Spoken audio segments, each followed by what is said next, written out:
ఇంకెరోజు అయితే 28వ తేదీ జూలై నెల 2024 ఆదివారం. ఇంకెరోజు మనం మదనపల్లి మార్కెట్లో టొమాటో స్టాక్ అంటే దిగుమతిని ఎలా వచ్చి మనం ఎవరిలో తెలుసుకుందామండి.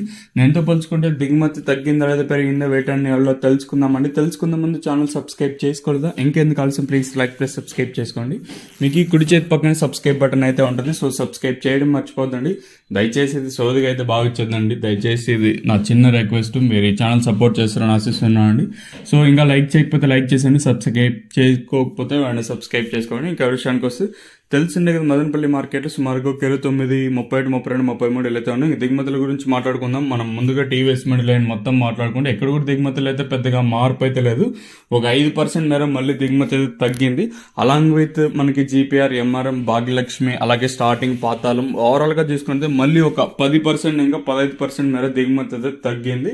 ఓవరాల్గా ఇప్పుడు టీవీఎస్ మనీ లైన్ మొత్తం కంపేర్ చేసుకుని, అలాగే జీపీఆర్, ఎంఆర్ఎం, అలాగే భాగ్యలక్ష్మి, స్టార్టింగ్ పాతాళం మొత్తం కంపేర్ చేసుకున్నా కూడా దిగుమతి అయితే తగ్గింది. ఈవెన్ దిగుమతులు రోజు రోజుకు తగ్గుతూ వస్తున్నా కూడా వేలం పాటలు అంత వేగం అయితే కనిపించడం లేదు. సో ఈ రోజున ఆ వేగం కనిపిస్తుందా లేదా, మరింత తగ్గుతుందో లేదా చూడాలి. ఓవరాల్గా చూసుకుంటే నేనుతో పోల్చుకుంటే ఒక 20% మేర దిగుమతి ప్రస్తుతానికి తగ్గింది. ఒక్కొక్కసారి 6 గంటల తర్వాత కూడా దిగుమతులు అయితే వచ్చే అవకాశాలు అయితే ఉంటాయి.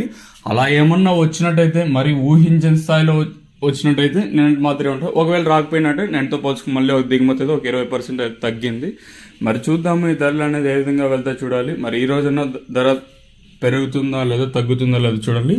ఇదండి ఇన్ఫర్మేషన్ ప్రస్తుతానికి ఉన్నది మన మదనపల్లి మార్కెట్. ఇంకా